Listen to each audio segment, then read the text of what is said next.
très synthétique, très très ordonné, et il le fait avec les mots de tout le monde et de tous les jours. Alors donc au départ, il nous a montré ce que c'est qu'un médicament, quelles sont les caractéristiques que doit avoir un médicament, notamment l'efficacité, la sécurité et l'innocuité. Et il nous a montré ensuite que quand il n'y a pas ces trois caractéristiques, on a affaire à ce qu'on appelle un faux médicament. Donc le faux médicament est celui qui n'apporte plus d'efficacité et ça peut être aussi tout simplement de la contrefaçon ou de la piraterie.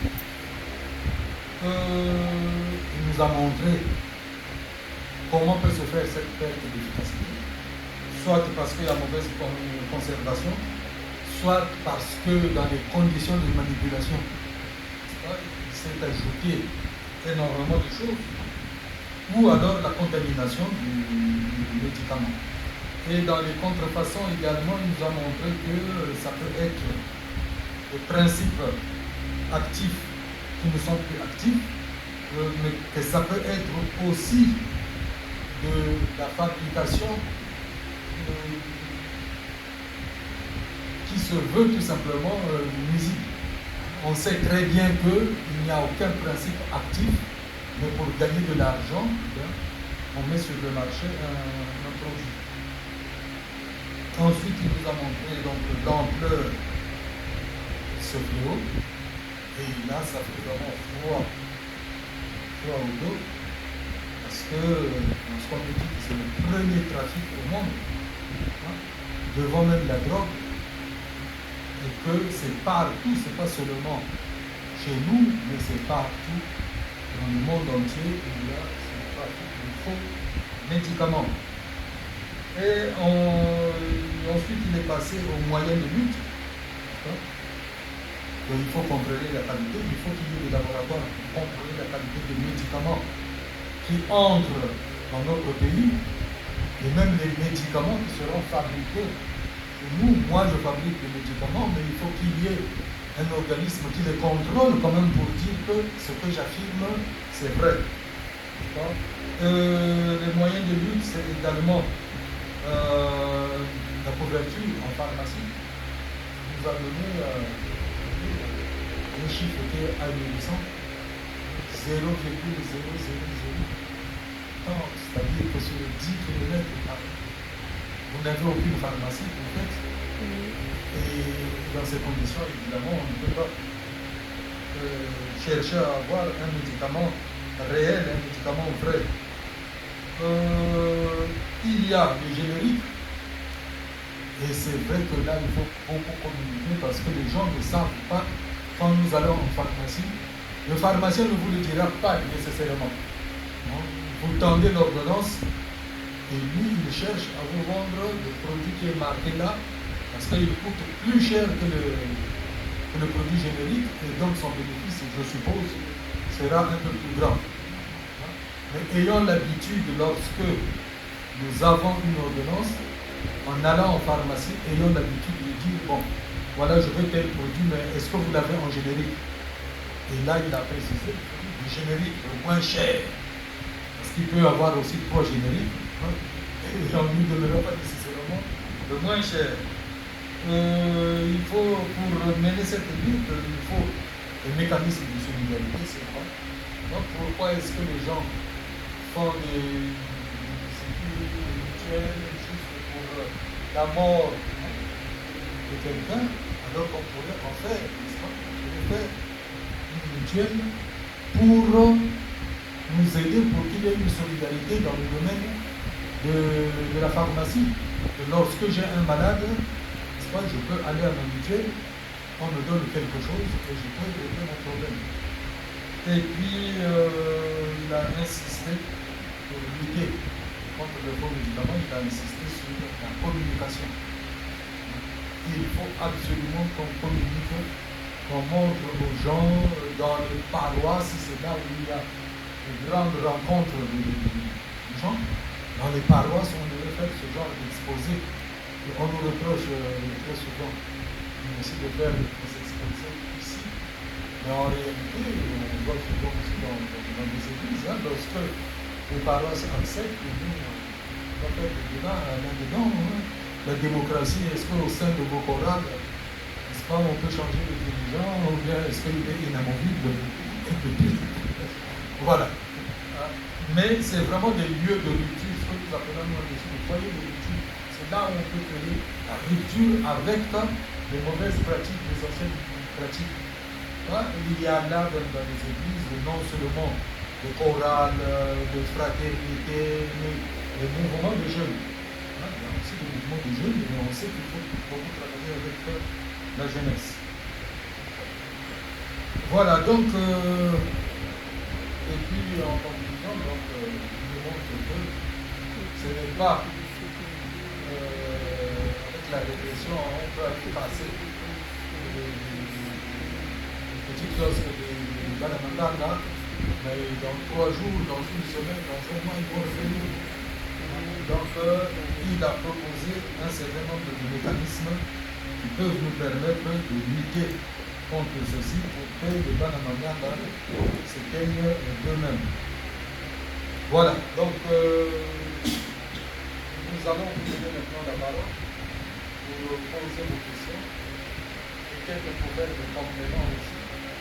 Probablement dans la salle des gens qui travaillent aussi dans ce domaine. Il est à 16h20, nous avons à peu près 1 heure pour débattre. Alors, ce que nous faisons, c'est faire une liste, une première liste d'intervenants. Est-ce qu'il y a des gens qui veulent poser des questions? Vous levez la main, professeur.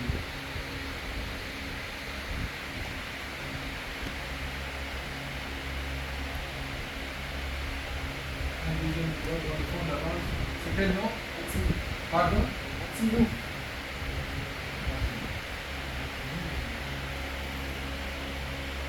Toi? Le nom c'est Yassou. Là? Yassou. Là? Yassou. S'il vous plaît.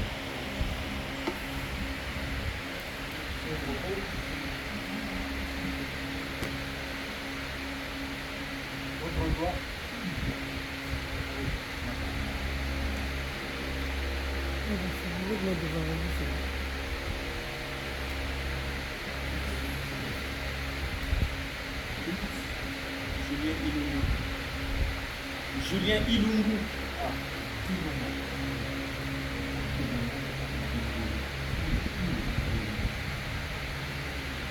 Voilà, nous avons 6 inscrits. On va commencer avec ces 6 là. Dans le fond. Monsieur Luamba. 7. On commence la première fois. Alors, nous commençons donc par le professeur. Merci, Nicole Mantelé, pour votre exposé très fourni.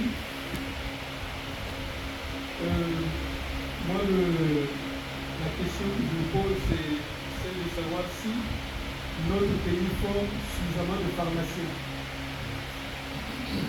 Parce que vous avez parlé du désert en ce qui concerne les pharmacies. On parcourt des kilomètres et des kilomètres pour pouvoir trouver une pharmacie. Mais est-ce que nous formons suffisamment de pharmaciens?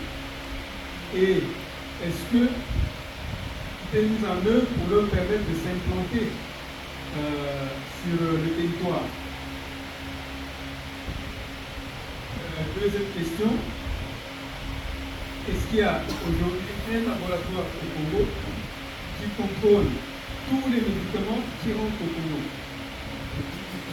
Parce que déjà, on le voit dans le domaine des produits alimentaires, aujourd'hui, il n'y a aucun laboratoire. Donc, nous, on importe pratiquement tout ce qu'on consomme en matière alimentaire, mais on ne sait pas véritablement ce que les Congolais mangent, parce qu'il n'y a pas un laboratoire. Et c'est quand même incroyable que depuis plus de 100 ans d'indépendance, on n'ait pas pu penser à mettre en place ce laboratoire. C'est maintenant qu'on essaie de pouvoir mettre en place ce laboratoire. Et dans le domaine du médicament, est-ce que ce laboratoire existe ou là aussi c'est encore un projet? Parce que c'est véritablement un problème. Parce que, vous l'avez dit, c'est une véritable mafia. Parce qu'on a vu, même en France, des produits fabriqués en Chine dont les principes actifs ne sont pas avérés après vérification. Ça, c'est déjà dans un pays comme la France qu'on arrive à faire entrer ce genre de médicaments contrefaits. Combien de fois dans des pays comme les nôtres où on manque presque de tout? Voilà. Merci beaucoup, M. Martin.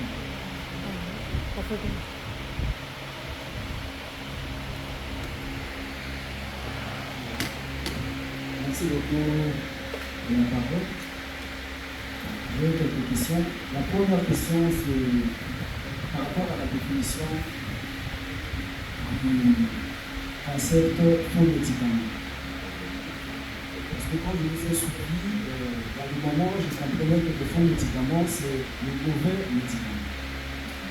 Donc, est-ce que vous faites une différence entre faux et mauvais?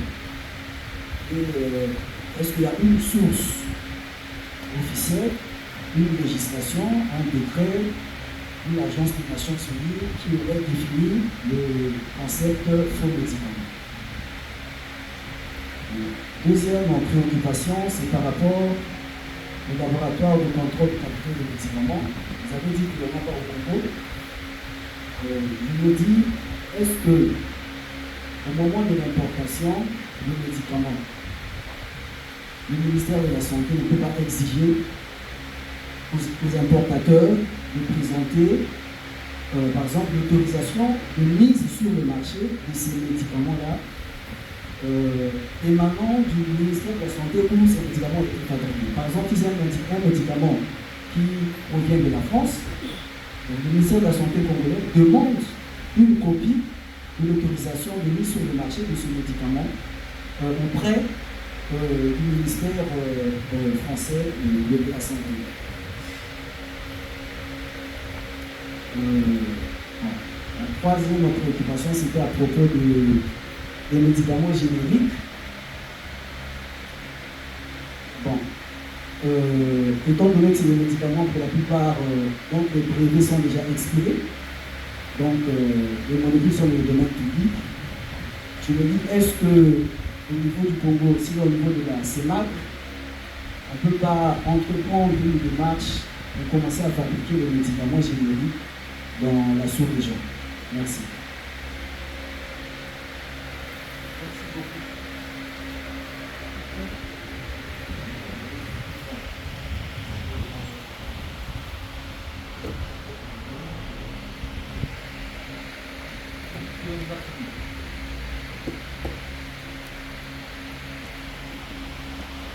Merci pour la parole accordée et merci encore pour les docteurs mentionné pour l'exposé.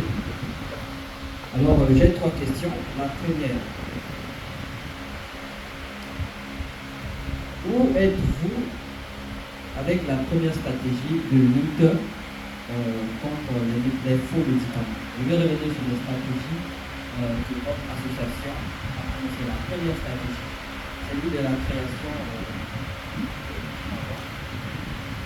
assurer le contrôle de la qualité des médicaments entrant et circulant dans le pays. Alors je voudrais savoir, vous en êtes où avec la mise en place de cette stratégie? Parce que nous savons que ça va demander du personnel en termes des compétences, les ingénieurs certainement contrôle qualité des médicaments et des laboratoires de contrôle qualité, sachant que nous n'en avons pas au Congo. La deuxième question, c'est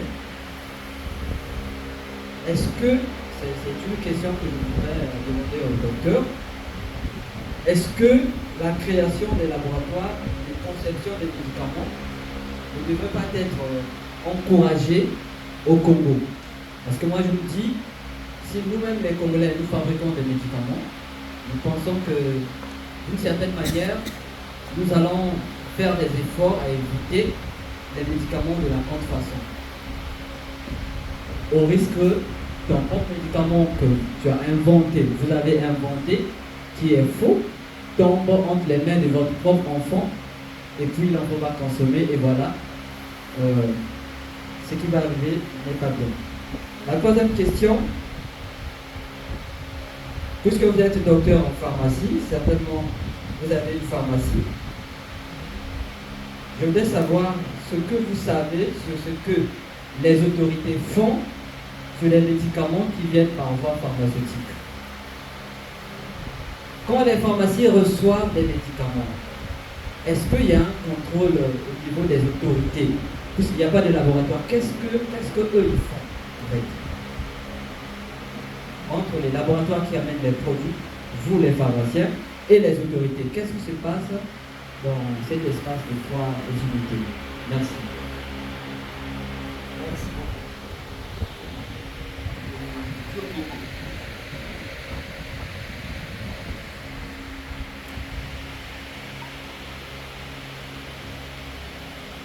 Merci pour l'exposé et j'ai 4 préoccupations. La première, à chacune de nos veillées nocturnes, généralement, un sorcier est bouc émissaire de la mort. Alors là, vous pouvez me faire voir que rien que les médicaments s'y peuvent tuer. Quelle appréhension vous faites par rapport à cette attitude de la population qui voit toujours un sorcier? C'est la première préoccupation. La deuxième, quelle est la place de la médecine traditionnelle et des produits issus de cette médecine dans l'environnement sanitaire au Congo? Est-ce que dans nos politiques publiques, la médecine traditionnelle est à encourager, à asphyxier? Alors qu'à ce niveau-là, bon nombre y recourent. Et de la petite histoire dans ce pays, je vois en 1985, 6, 7, Jérémy Kipangou en train de s'occuper au ministère de la Santé de la cellule médecine traditionnelle, avec même possibilité de mettre à côté de la médecine moderne de la médecine traditionnelle dans nos centres de santé en Congo. J'ai vu qu'il y a quelques années, Charles Mbemba commençait à nous proposer le produit Tetra en pharmacie, issu de la médecine traditionnelle. Et par la suite, au fur et à mesure qu'on a étudié, on a comme tué cette manière de voir, faire émerger. Donc la deuxième préoccupation, c'est la place justement de la médecine traditionnelle. La troisième préoccupation,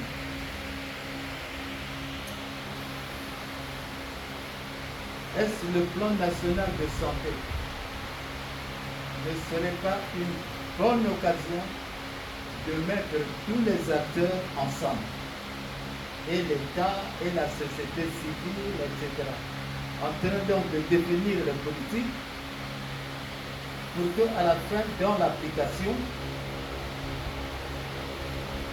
ces partenaires soient ensemble. Parce qu'il y a comme une déconnexion, tout simplement.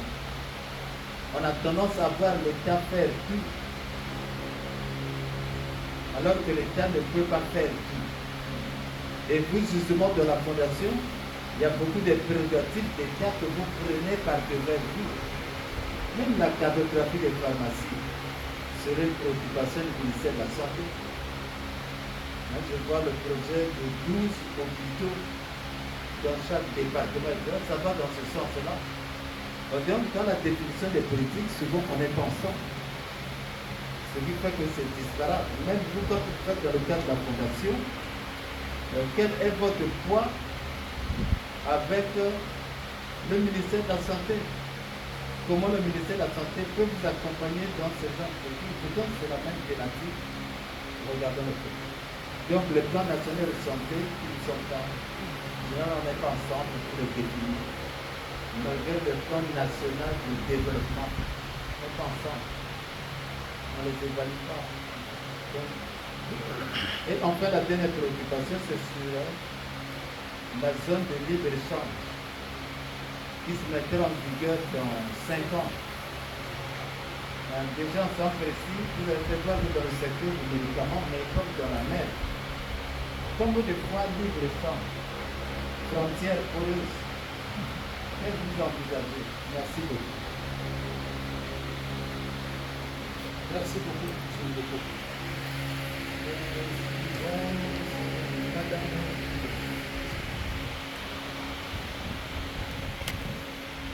Merci beaucoup. J'aimerais tout d'abord féliciter et encourager la FOCAM pour tout le travail important qui est en train de se réaliser. Je donnerai uniquement l'exemple, la liste de pharmacies de garde fait plusieurs régulièrement qui contribuent à résoudre un problème important de santé, surtout les week-ends. On peut faire le tour de plusieurs pharmacies sans trouver une solution à votre problème. Et puis vous passez la nuit, tout simplement parce que vous ne connaissez pas quelle était la pharmacie qui est exactement pour avoir une solution. Donc, en cela, je remercie du travail important. En tant qu'acteur du système de santé, j'ai partagé beaucoup de propositions qu'il a eu à faire, dans le sens où il dit la lutte contre les faux médicaments n'est pas l'affaire des pouvoirs publics.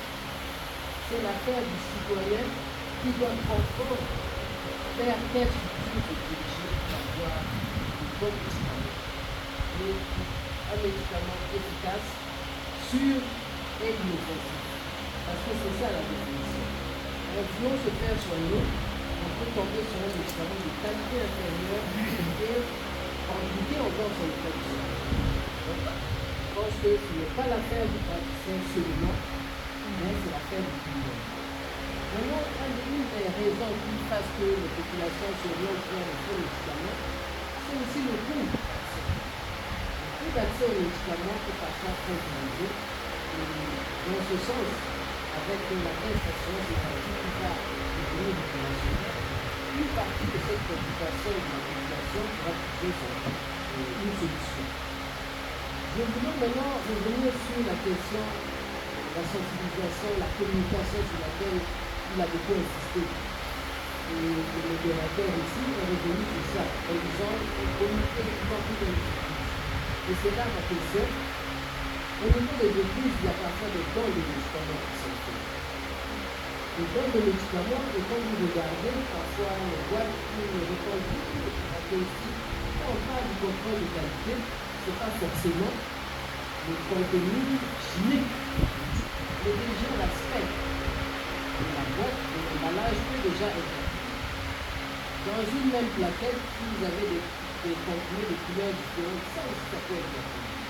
C'est pour cette raison que je me dis, au niveau des églises, il y a un travail à faire de conscientisation. Et je pense qu'à ce niveau-là, il y a des gestes simples de contrôle qualité qu'on pourrait montrer à ceux qui participent à cette dispensation de médicaments pour ne pas qu'ils tombent dans la distribution de médicaments de qualité inférieure, étant donné qu'ils n'ont pas peut-être l'expertise nécessaire, ils n'ont pas le laboratoire, qui peut les aider à identifier la qualité effective du médicament. C'est des gestes simples qu'on peut déjà enseigner, sensibiliser les populations et même ceux qui font venir ces médicaments de l'étranger, qui parfois pensent vouloir aider, mais en réalité, ils font aussi du tort. Donc, c'était ça ma contribution, mais en tout cas, merci beaucoup, Dr Mankile. Nous suivons de près ce que vous faites, parce que la question du médicament, c'est une grande préoccupation, y compris africaine. il y a quelques années, il y a eu au niveau de notre chef de l'État d'ailleurs, l'un des champions de la lutte contre les faux médicaments, il y a eu cette réunion avec le président Chirac, il y a eu une autre réunion avec, au Togo sur la prise de conscience des États par rapport à la lutte contre les faux médicaments. Mais la répression n'est vraiment pas la solution. La sensibilisation de tout le monde, la mise à contribution de tous les acteurs de la communauté permettra effectivement d'avoir un résultat significatif de cette lutte. Je vous remercie. Merci beaucoup, madame. Monsieur Ndoumou.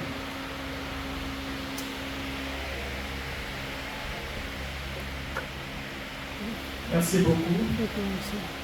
Je vous remercie, chers organisateurs. Malheureusement, quand je regarde dans la salle, les acteurs de pharmacie ne sont pratiquement pas là. Les vendeurs des produits pharmaceutiques ne sont pratiquement pas là. C'est quand même aberrant. Parce que ce sont eux qui seraient beaucoup plus nombreux dans cette salle. Alors quand on regarde, en dehors de celle qui vient de parler, il n'y a pratiquement pas les vendeurs de produits. Même les Balmangaga seraient quand même invités. Ils seraient dans cette salle pour poser la question. Bon, juste une remarque. Alors la question, quand on voit politique nationale de santé, le document politique national de santé 2018-2030, à la page 17, il est écrit: la médecine traditionnelle, le pays compte 51 centres de médecine traditionnelle et l'intégration de la médecine traditionnelle dans le système de santé obéit aux recommandations de l'OMS. Alors, voilà juste 2 phrases pour une politique nationale de santé 2018-2030. Alors, vous avez été à l'OMS. Alors, quelles sont les recommandations de l'OMS en ce qui concerne la médecine traditionnelle au Congo-Brazzaville?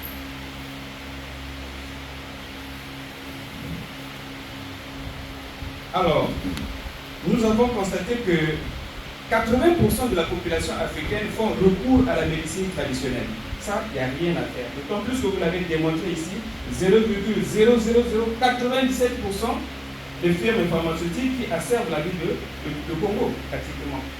Alors, cette année-ci, l'OMS, en ce qui concerne un peu la 22e journée africaine de la médecine traditionnelle, l'OMS a choisi comme thème soutenir la fourniture d'une médecine traditionnelle de qualité et sûre grâce à des mécanismes réglementaires appropriés. Là encore, quelles sont les dispositions en choisissant ce thème que l'OMS a mis en place pour que cette médecine soit vraiment appropriée, de qualité et que les mécanismes soient réellement réglementaires? Alors, vous, en tant que docteur en pharmacie, je ne sais pas si entre guillemets, peut-être que je me trompe. Aujourd'hui, vous avez parlé des médicaments en général, médicaments génériques, et ainsi de suite.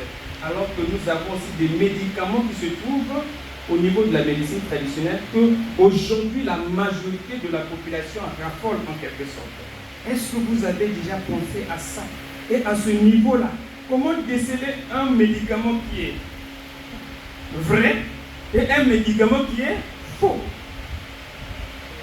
Parce qu'aujourd'hui, présentement, si j'ai besoin d'un produit de bégaiement, irais-je dans la pharmacie, au moins que les pharmaciens me disent que non, il y a les produits qui luttent contre le bégaiement. S'il y en a, alors le projet que je viens de lancer avec le ministère de l'enseignement primaire et secondaire, je serai très ravi.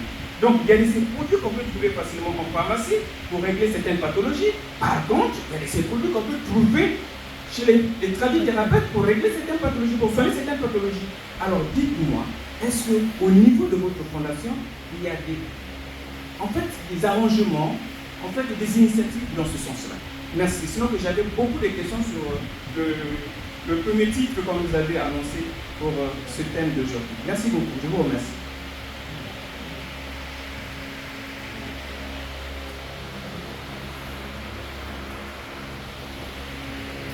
Merci beaucoup. Après, je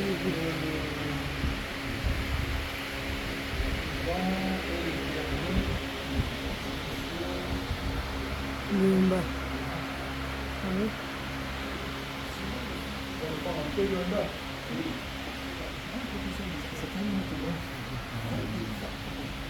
Merci de m'avoir donné la parole. Je remercie premièrement le conférencier de nous avoir fait une présentation très explicite sur les faux médicaments. J'avais normalement 3 préoccupations. La deuxième a été déjà présentée par le monsieur de l'autre côté là-bas. Donc j'en ai 2. La première préoccupation, quand j'étais malade à l'hôpital, on m'avait prescrit un médicament là qui n'a pas. Donc je vais à la pharmacie, c'était la pharmacie en Congo là. Quand j'arrive là-bas, parce que c'était prescrit en boîte normalement. Quand j'arrive là-bas, ils me donnent des médicaments en plaquette. J'avais même une contradiction avec eux là, qui coûtait apparemment comme un peu moins cher que quand j'avais retrouvé les boîtes à Blanche Gomez là, à la pharmacie.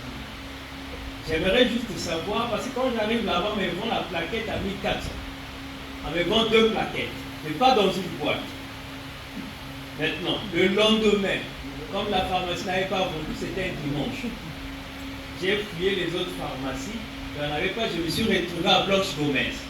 J'avais eu même un débat avec eux. Ils me disent la boîte c'est 4 000 pour 2 plaquettes. Alors que là-bas, on me présente 2 plaquettes à 1400, 1400. Il y avait une contradiction. J'aimerais savoir, est-ce que c'est cela que vous appelez par médicament générique le moins cher?